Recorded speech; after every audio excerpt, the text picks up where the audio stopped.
Hello दोस्तों, स्वागत है आप सभी का आज की इस वीडियो में। जैसा कि कल हम लोगों का एग्ज़ाम होने वाला है, तो आइए कुछ क्वेश्चंस को देख लेते हैं जो हो सकता हो कि एग्ज़ाम में आ जाए।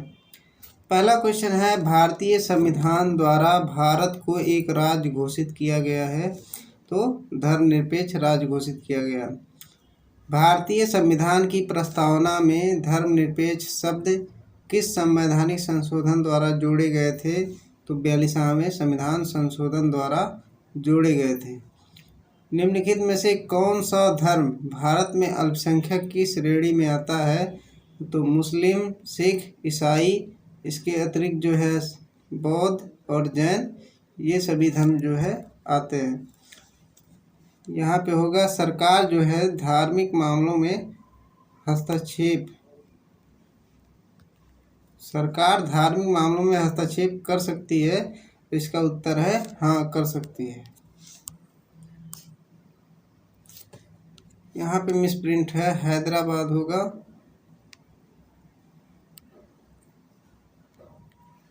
हैदराबाद रियासत का भारत में विलय करने हेतु भारत सरकार द्वारा की गई पुलिस कार्यवाही को क्या नाम दिया गया था? तो ऑपरेशन पोलो जो है नाम दिया गया था।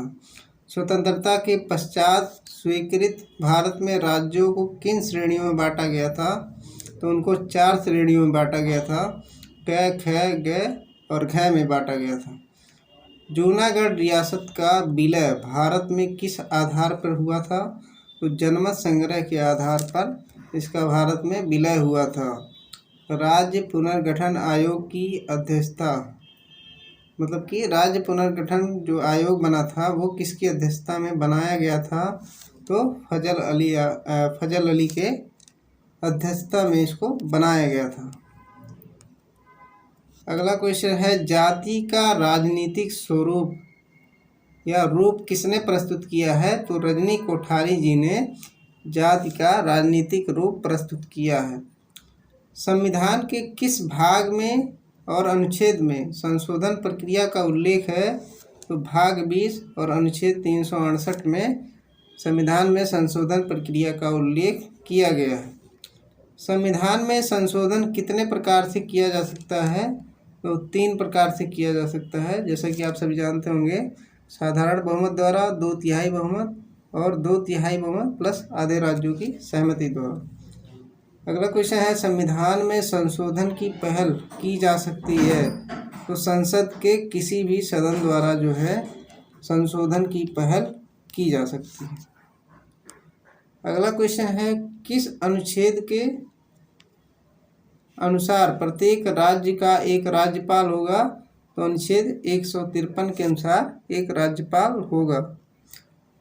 पंचायती राज व्यवस्था का आरंभ भारत में राजस्थान के नागौर में किस वर्ष से आरंभ हुआ? तो 1959 से जो है पंचायती राज व्यवस्था का भारत में आरंभ हुआ। सरपंच अपना त्यागपत्र किसको देता है? तो पंचायत समिति के जो विकास अधिकारी होते हैं उनको अपना त्यागपत्र सौंपता है। अगला क्वेश्चन है, राज्यपाल विधान परिषद के कितने सदस्यों को मनोनीत करता है? तो 1/6 यानी कि 1/6 सदस्यों को वह मनोनीत करता है। राज्यपाल की भूमिका है राज्य के मुखिया एवं केंद्र एवं राज्यों के मध्य कड़ी के रूप में। राज्यपाल की जो भूमिका होती है वह दोहरी भूमिका होती है। किसके अनुसार जाति मन की स्थिति है? तो अंबेडकर जी के अनुसार जो है जाति मन की स्थिति है। अगला क्वेश्चन है, कास्ट इन इंडियन पॉलिटिक्स 1973 पुस्तक किसके द्वारा लिखी गई है? तो रजनी कोठारी जी ने इस पुस्तक को लिखा है। किसका मानना है कि भारतीय जातियों का राजनीतिकरण हुआ है? तो रजनी कोठारी जी का मानना है कि जो भारतीय जातियां हैं उनका राजनीतिकरण हुआ है। अगला क्वेश्चन है, किसका मानना है कि भारतीय राजनीतिक दृष्टिकोण से अराजनीतिक समाज है? तो रजनी कोठारी जी का मानना है ये वाक्य जो है। रजनी कोठारी ने जाति व्यवस्था के कितने आयाम बताए हैं? तो उन्होंने 3 आयामों को बताया है। अगला क्वेश्चन है कि तो थोड़ा सा छोटा कर लेते हैं, दिख नहीं रहा। किसका कहना है कि राजनीति के लिए जाति व जाति के लिए राजनीति का महत्व बढ़ गया है? तो मॉरिस जॉन्स का कहना है कि राजनीति के लिए जाति व जाति के लिए राजनीति का महत्व बढ़ गया है। अगला क्वेश्चन है, कास्ट इन मॉडर्न इंडिया पुस्तक किसने लिखी है? तो एम श्रीनिवास जी ने इस पुस्तक को लिखा है। किसने कहा है कि भारत में जाति सबसे बड़ा राजनीतिक दल है? तो जयप्रकाश नारायण जी ने जाति को सबसे बड़ा राजनीतिक दल कहा है। अगला क्वेश्चन है, कम्युनिज्म इन मॉडर्न इंडिया 1984 किसकी पुस्तक है? तो ये बिपिन चंद्रा जी की पुस्तक है। इसमें उन्होंने सांप्रदायिकता की उत्पत्ति के बारे में बात की है। भारत में राष्ट्रपति पद का प्रावधान किस अनुच्छेद से संबंधित है? तो ये 52 से संबंधित है। निर्विरोध चुने गए राष्ट्रपति कौन थे? तो नीलम संजीव रेड्डी जो है पहले राष्ट्रपति थे जो निर्विरोध चुने गए थे।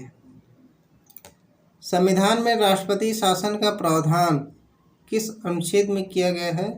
तो अनुच्छेद 356 में राष्ट्रपति शासन का जो है प्रावधान किया गया है।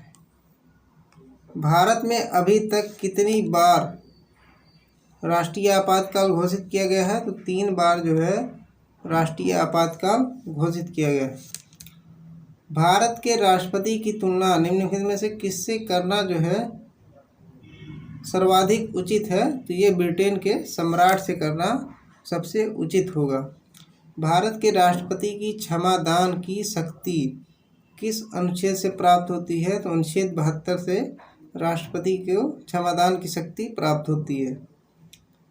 भारतीय राज्यों में राज्यपाल की नियुक्ति कौन करता है? तो ये राष्ट्रपति करता है, ना कि मंत्रिमंडल या प्रधानमंत्री। किसको हटाने का प्रावधान संविधान में नहीं है?